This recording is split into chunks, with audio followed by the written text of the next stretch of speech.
Janouye, bienvenue dans l'émission nous Dimanche se prépare qui est consacrée à commentaire que grand exète nous Manuel Tabot fait pour dimanche 29 juin 2025 qui c'est dimanche de la fête des Saint-Pierre et Paul. Nous pour lire premier lecture, nous trouvons dans Actes des Apôtres chapitre 12 verset 1 et verset 11. À cette époque, le roi Hérode Agrippa se saisit de certains membres de l'église pour les mettre à mal. Il supprima Jacques, frère de Jean, en le faisant décapiter. Voyant que cette mesure plaisait aux Juifs, il décida aussi d'arrêter Pierre, c'était les jours des pains sans levain. Il le fit appréhender, emprisonner et placer sous la garde de 4 escouades de 4 soldats. Il voulait le faire comparaître devant le peuple après la Pâque. Tandis que Pierre était ainsi détenu dans la prison, l'église priait Dieu pour lui avec insistance. Hérode allait le faire comparaître. Or, Pierre dormait cette nuit-là entre 2 soldats. Il était attaché entre 2 chaînes et des gardes étaient en faction devant la porte de la prison. Et voici que survint l'ange du Seigneur et une lumière brilla dans la cellule. Il réveilla Pierre en le frappant au côté et dit, « Lève-toi, vite. » Les chaînes lui tombèrent des mains. Alors l'ange lui dit, « Mets ta ceinture et chausse tes sandales. » Ce que fit Pierre. L'ange ajouta, « Enveloppe-toi de ton manteau et suis-moi. » Pierre sortit derrière lui, mais il ne savait pas que tout ce qui arrivait grâce à l'ange était bien réel. Il pensait qu'il avait une vision. Passant devant un premier poste de garde, puis devant un second, il arrivait au portail de fer donnant sur la ville. Celui-ci s'ouvrit tout seul devant eux. Une fois dehors, ils s'engagèrent dans une rue, et aussitôt l'ange le quitta.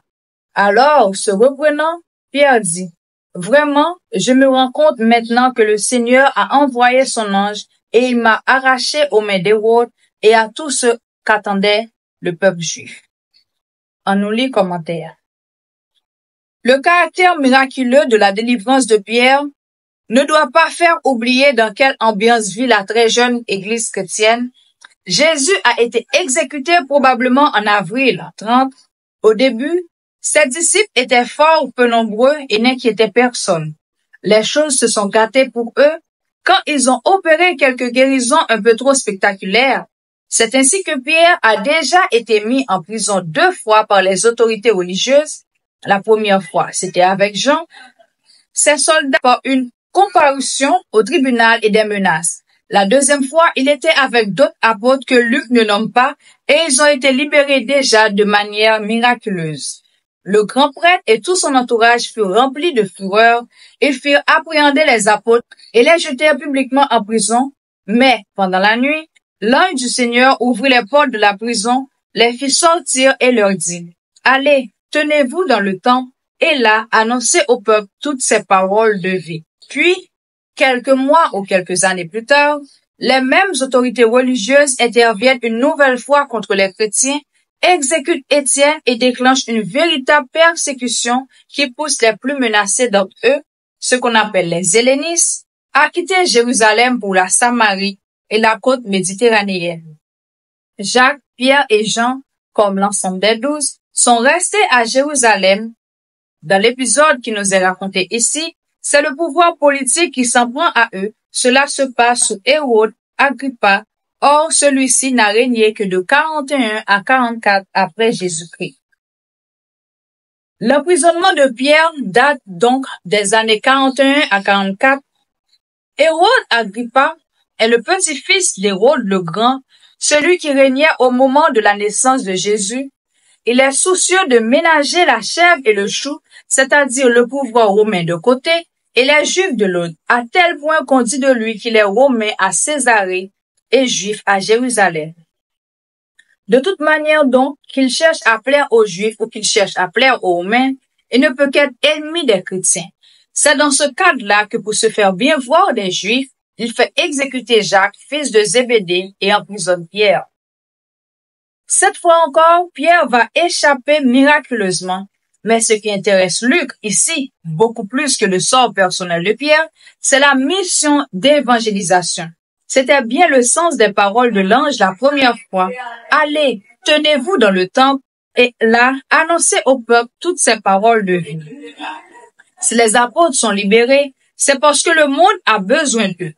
Dans cette tâche, Dieu ne les abandonnera pas. Il ne permettra pas qu'une domination aveugle entrave l'annonce de la parole de vie. Une vieille histoire. Chaque année, dans la célébration de la Pâque, le peuple juif fait mémoire de la libération d'Égypte.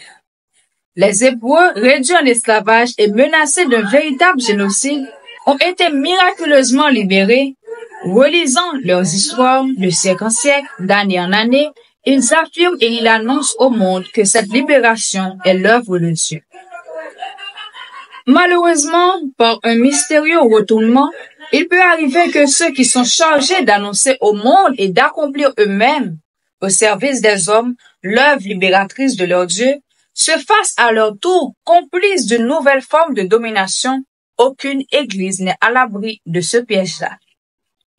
Jésus est mort de cette perversion du pouvoir religieux de son temps, et Luc, dans son récit de la mort et de la résurrection de Jésus-Christ, a bien mis en valeur ce paradoxe. C'est dans le cadre de la Pâque juive, mémorial du Dieu libérateur, que le Fils de Dieu lui-même a été supprimé par les défenseurs de Dieu. Mais ce sont l'amour et le pardon de Dieu, doux et humble de cœur, qui ont eu le dernier mot. Jésus est ressuscité. Voici à son tour la jeune Église affrontée à la domination aveugle des pouvoirs religieux et politiques. Tout comme Jésus une dizaine ou une quinzaine d'années plus tôt, et cette fois encore, c'est dans le cadre de la Pâque juive à Jérusalem. La fête juive de la Pâque dure une semaine qui commence avec le repas pascal et se continue par la semaine des Asimes. C'est dans le courant de cette semaine que Pierre est arrêté. L'ange ne dit que quelques mots à Pierre, mais il ressemble étrangement aux ordres qui avaient été donnés au peuple la nuit de la sortie d'Égypte. Ayez la ceinture au rein, les sandales aux pieds, le bâton à la main, vous mangerez à la hâte. Exode 12, verset 11. Pierre s'entend dire, lève-toi, mets ta ceinture, tes sandales. Luc veut certainement faire comprendre à ses lecteurs que Dieu poursuit son œuvre de libération. Puis, tout le récit de la libération miraculeuse de Pierre est écrit sous le modèle et avec le vocabulaire de la passion et de la résurrection du Christ. Les décors sont semblables, évidemment. C'est la nuit, la prison, les soldats. Le rouleau compresseur disait un jour un prisonnier politique, Pierre dort, il est passif. Lui dort du sommeil de la mort. Pour eux deux, la lumière se lève dans la nuit, c'est Dieu qui agit. Jésus l'avait bien dit à Pierre, les forces de la mort, entendez de la haine, ne l'emporteront pas. Somme 33, 34, verset 2, il vient dans verset 9. Je bénirai le Seigneur en tout temps, sa louange sans cesse à mes lèvres. Je me glorifierai dans le Seigneur, que les pauvres m'entendent et soient en paix. Magnifiez avec moi le Seigneur, exaltons tous ensemble son nom. Je cherche le Seigneur, il me répond. De toutes mes frayeurs, il me délivre. Qui regarde vers lui resplendira, sans ombre ni trouble au visage. Un pauvre cri, le Seigneur entend, il le sauve de toutes ses angoisses. L'ange du Seigneur campe alentour pour libérer ceux qui le craignent. Goûtez et voyez, le Seigneur est bon, heureux qui trouve en lui son refuge. En nos livres commentaires. L'ange du Seigneur campe alentour pour libérer ceux qui le craignent. Évidemment, on ne s'étonne pas de chanter ce psaume après avoir entendu le récit de la délivrance miraculeuse de Pierre de la prison de Jérusalem. Le livre des Actes nous dit que tout l'entourage de Pierre, toute la jeune église était en prière, tandis que Pierre était détenu, l'église priait pour lui devant Dieu avec insistance. Un pauvre cri, le Seigneur entend. La foi, c'est cela. Oser crier vers Dieu et savoir en toutes circonstances qu'il entend notre cri. Le Seigneur a bien entendu le cri de la communauté et Pierre a été délivré. Mais, sans faire de mauvais esprit, il faut bien reconnaître que Jésus sur la croix n'a pas échappé à la mort et que Pierre lui-même sera quelques années plus tard emprisonné à Rome et exécuté. Alors, est-ce que le Seigneur n'entendait plus? C'est une question qui revient souvent dans nos vies. Où est Dieu quand nous souffrons? À quoi ça sert de prier? Si nous ne sommes pas exaucés comme nous voudrions, est-ce que c'est parce que nous aurions mal prié ou pas assez? Et il se trouve malheureusement toujours des voisins pour nous dire que si nous prions bien, tout va s'arranger. Or, il faut bien reconnaître que ce n'est pas toujours le cas. Combien de croyants ont prié, fait des neuvaines, des pèlerinages pour obtenir une guérison, par exemple, et la guérison n'est pas venue? Il me semble que la réponse à nos questions sur la prière tient en 3 points. Premièrement, oui, Dieu entend nos cris. Deuxièmement, il nous répond en nous donnant son esprit. Et troisièmement, il suscite auprès de nous des frères. Premièrement, Dieu entend nos cris. Rappelez-vous à l'épisode du buisson ardent au chapitre 3 du livre de l'Exode, Dieu dit à Moïse, « Oui, vraiment, j'ai vu la misère de mon peuple en Égypte et je l'ai entendu crier sous les coups de ses gardes chiourmes. Oui, je connais ses souffrances. » Le croyant, c'est celui justement qui sait à tout instant que le Seigneur est proche de nous dans la souffrance, qu'il est de notre côté.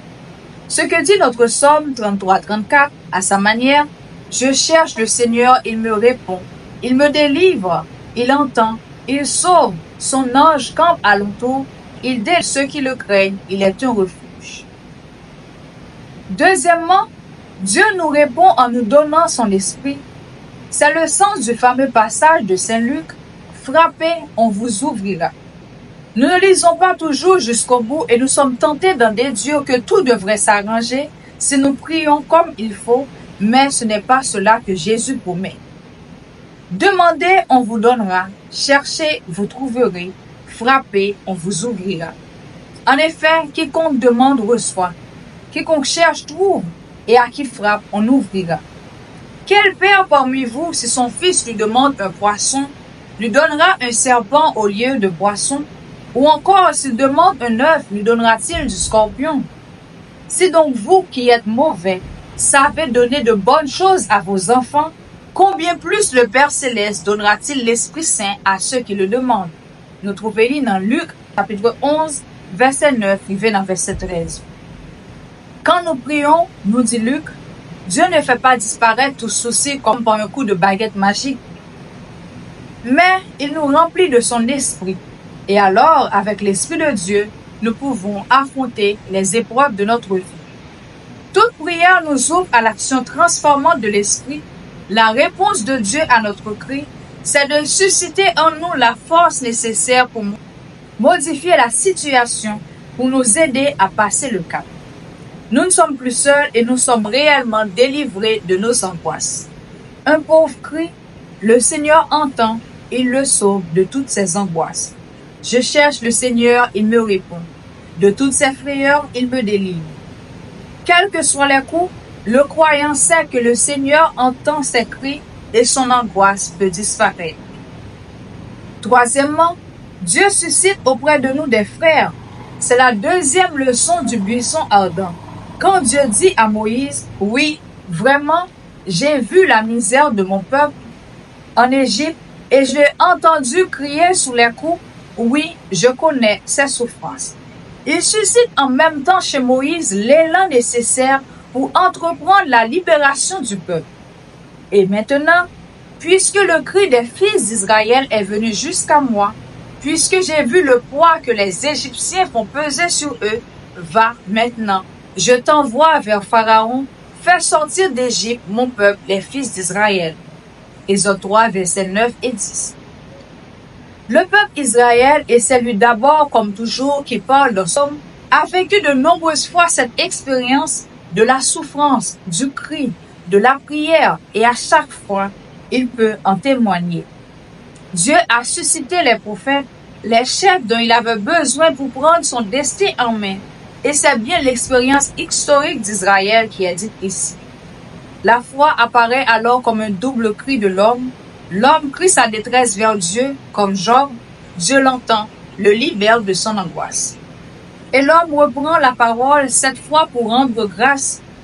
La vocation d'Israël, tout au long des siècles, a été de faire retentir ce cri, cette polyphonie, pourrait-on dire, mêlée de souffrance, de louange et d'espoir. À travers les vicissitudes de son histoire, rien n'a pu faire taire l'espoir d'Israël. C'est cela, justement, qui caractérise le croyant. Je bénirai le Seigneur en tout temps, et sa louange sans cesse à mes lèvres. Je me glorifierai dans le Seigneur, que les pauvres m'entendent et soient en fête. Après que nous finissons d'entendre somme là, on nous lit deuxième lecture. Nous trouvons dans 2 Timothée chapitre 4, verset 6, arrivé dans verset 8, verset 17, arrivé dans verset 18. Bien-aimés, je suis déjà offert en sacrifice. Le moment de mon départ est venu. J'ai mené le bon combat. J'ai achevé ma course. J'ai gardé la foi. Je n'ai plus qu'à recevoir la couronne de la justice. Le Seigneur, le juste juge, me la remettra en ce jour-là, et non seulement à moi, mais aussi à tous ceux qui auront désiré avec amour sa manifestation glorieuse. Verset 16. Tous m'ont abandonné. Le Seigneur, lui, m'a assisté. Il m'a rempli de force pour que par moi, la proclamation de l'évangile s'accomplisse jusqu'au bout et que toutes les nations l'entendent. J'ai été arraché à la gueule du lion. Le Seigneur m'arrachera encore à tout ce qu'on fait pour me nuire. Il me sauvera et me fera entrer dans son royaume céleste. À lui la gloire pour les siècles des siècles. Amen. Vous savez qu'on n'est pas tout à fait certain que les lettres à Timothée soient réellement de Paul, mais peut-être d'un disciple quelques années plus tard. En revanche, les lignes que nous lisons aujourd'hui, tout le monde s'accorde à reconnaître qu'elles sont de lui, et même qu'elles sont le testament de Paul, son dernier adieu à Timothée. Paul est dans sa prison à Rome. Il sait maintenant très certainement qu'il n'en sortira que pour être exécuté. Le moment du grand départ est arrivé. Ce départ, il le dit par le mot analyséos, qu'on emploie en grec pour dire qu'on largue les amarres, qu'on lève l'ancre. Il sait qu'il va paraître devant Dieu et il fait son bilan, se retournant en arrière. Au cinéma, on dirait qu'il fait un flashback. Il reprend une comparaison qui lui est très habituelle, celle du sport. Imaginez un coureur de fond. Au moment de franchir le premier la ligne d'arrivée, il a tenu jusqu'au bout de la course. Il n'a pas déclaré forfait. Il n'a plus qu'à recevoir la coupe ou la médaille. Paul voit sa vie et celle de tous les apôtres comme une course de fond. Lui aussi, parvenu enfin à la ligne d'arrivée, il n'attend plus que la récompense. Le moment de mon départ est venu. J'ai mené le bon combat. J'ai achevé ma course. J'ai gardé la foi. Je n'ai plus qu'à recevoir la couronne de justice. Quand Paul dit « Je n'ai plus qu'à recevoir la couronne de la justice », ne croyez pas qu'il se vante comme s'il se croyait meilleur que tout le monde, car la course des apôtres est tout à fait particulière. Dans cette course-là, tous les coureurs, entendez, tous les apôtres ont droit à la couronne. Il précise « Le Seigneur, le juste juge, me la remettra en ce jour-là, et non seulement à moi, mais aussi à tous ceux qui auront désiré avec amour sa manifestation glorieuse. » Le juge impartial, celui qui sait voir les dispositions du cœur, sait que Paul et tant d'autres ont désiré avec amour l'avènement du Christ. Tous, ils recevront la couronne de gloire. Ce n'est donc pas de la prétention de la part de Paul, c'est simplement une confiance inébranlable en la bonté de Dieu. Il ne voit pas pourquoi il se vanterait d'ailleurs. La force de courir elle-même, il ne l'a pas trouvée en lui, c'est le Christ qui la lui a donnée. Le Seigneur m'a rempli de force pour que je puisse jusqu'au bout annoncer l'évangile et le faire entendre à toutes les nations païennes. Au fond, semble-t-il suffit d'attendre autour de Dieu, c'est lui qui donne la force de courir et c'est lui aussi qui donne la récompense à tous les coureurs à la fin de la course. Car cette course n'est pas une compétition. Chacun à notre place, chacun à notre rythme. Il nous suffit de désirer avec amour l'avènement du Christ. Dans sa lettre à Tite, Paul définissait ainsi les chrétiens. Nous attendons la bienheureuse espérance et la manifestation de notre grand Dieu et Sauveur Jésus-Christ. Vous avez reconnu là une phrase que nous redisons à chaque messe. Nous espérons le bonheur que tu promets et l'avènement de Jésus-Christ, notre Sauveur. Et l'on sait bien le sens de ce « et ». Nous attendons que se réalise cette bienheureuse espérance, l'avènement de Jésus-Christ. notre Sauveur. Au passage, on lit encore une fois sous la plume de Paul le mot manifestation du Christ. C'est un mot qu'il emploie souvent. La manifestation totale et définitive du Christ a vraiment été l'horizon sur lequel il a toujours fixé les yeux, vers lequel il a couru toute sa vie. Paul attendait donc tout de Dieu. Et apparemment, il ne pouvait plus attendre grand-chose des hommes. Nous avons lu ici, tous m'ont abandonné. Mais le verset n'est pas complet. Le voici en entier. La première fois que j'ai présenté ma défense, dit-il, personne ne m'a soutenu, tous m'ont abandonné. Que Dieu ne leur en tienne pas rigueur. Comme le Christ sur la croix, comme Étienne, lors de son exécution à laquelle il assistait, Paul pardonne. Mais c'est dans cet abandon même, par les hommes qu'il a expérimenté la présence, la force de son Seigneur. Les deux dernières phrases du texte sont surprenantes. Il est clair que Paul ne se fait aucune illusion sur son sort. Il sait que le grand départ approche. Et pourtant il dit, j'ai été arraché à la gueule du lion. Le Seigneur m'arrachera encore à tout ce qu'on fait pour me nuire. Ce n'est donc certainement pas de la mort physique qu'il parle, puisqu'il attend son exécution d'un jour à l'autre. Il sait très bien qu'il n'y échappera pas. Il parle d'un autre danger, beaucoup plus grave à ses yeux, celui dont il remercie le Seigneur de l'avoir préservé. J'ai mené le bon combat, j'ai achevé ma course, j'ai gardé la foi. Et encore, le Seigneur m'a rempli de force, pour que par moi, la proclamation de l'Évangile s'accomplisse jusqu'au bout et que toutes les nations l'entendent. Déclarer forfait, abandonner la course, c'était le plus grand danger. Et là encore, il ne voit pas raison de se vanter, puisque sa fidélité, il la doit, non pas à ses propres forces, mais à la force que le Seigneur lui a donnée. Il sait ce qu'il attend, oui, peut-être pas ce que nous croyons. Il va mourir, c'est certain. Mais il sait que cette mort n'est que biologique, elle n'est qu'une traversée pour entrer dans la gloire. Il me sauvera et me fera entrer dans son royaume céleste. Et déjà, Paul entonne le cantique de la gloire qu'il chantera en naissant à la vraie vie. À lui, la gloire pour les siècles des siècles. Amen. Frère Samuel, on nous lit l'évangile là. Nous trouvons dans Matthieu 16, 13, livré dans verset 19. Jésus était venu dans la région de Césarée de Philippe et il demandait à ses disciples, le Fils de l'homme, qui est-il, d'après ce que disent les hommes? Ils répondirent, pour les uns, il est Jean-Baptiste, pour d'autres, Élie, pour d'autres encore, Jérémie ou l'un des prophètes. Et Jésus leur dit, et que dites-vous? Pour vous, qui suis-je? Prenant la parole, Simon-Pierre déclara, tu es le Messie, le Fils du Dieu vivant. Prenant la parole à son tour, Jésus lui déclara, heureux es-tu, Simon, fils de Jonas. Ce n'est pas la chair et le sang qui t'ont révélé cela, mais mon Père qui est aux cieux. Et moi, je te le déclare, tu es Pierre, et sur cette pierre, je bâtirai mon église, et la puissance de la mort ne l'emportera pas sur elle. Je te donnerai les clés du royaume des cieux. Tout ce que tu auras lié sur la terre sera lié dans les cieux, et tout ce que tu auras délié sur la terre sera délié dans les cieux. On nous lit commentaire.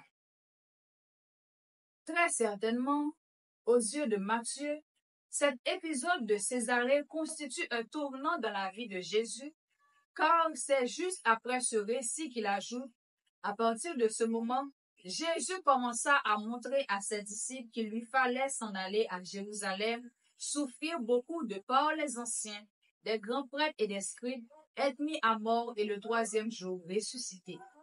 L'expression à partir de ce moment veut bien dire qu'une étape est franchie.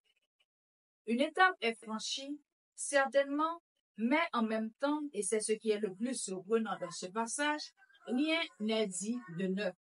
Jésus s'attribue le titre de Fils de l'homme, ce qu'il a déjà fait 9 fois dans l'évangile de Matthieu, et Pierre lui attribue celui de Fils de Dieu, et il n'était pas non plus le premier à le faire.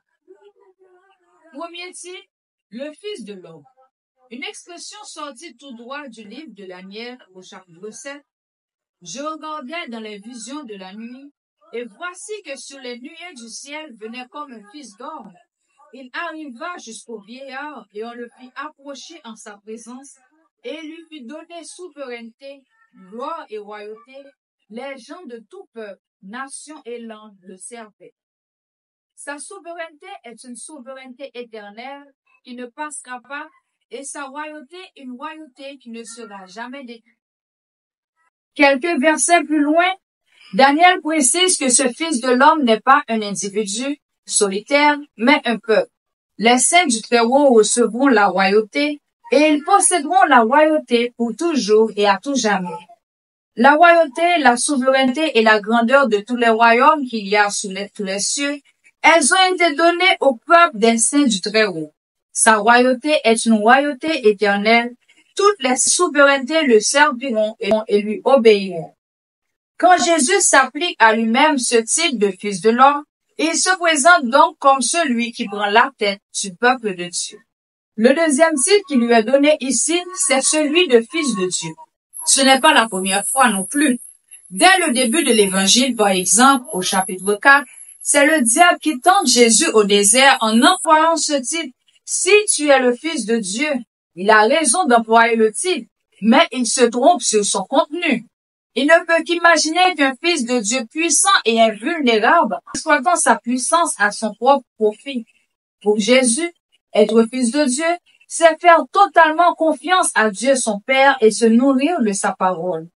Une autre fois, après avoir vu Jésus marcher sur les eaux, les disciples s'étaient prosternés devant Jésus qui remontait dans la barque et avait dit, « Vraiment, tu es Fils de Dieu. » C'est la puissance de Jésus sur la mer qui les a impressionnés. Il restait toute une étape à franchir pour découvrir qui est réellement Jésus. À Césarée, ce qui est nouveau, c'est que Pierre ne dit pas cela devant une manifestation de puissance de Jésus. Cela veut dire qu'il est sur le titre de Fils de Dieu. Pierre est en marche vers la foi. Heureux es-tu, Simon, fils de Jonas. Ce n'est pas la chair et le sang qui t'ont révélé cela, mais mon Père qui est aux cieux.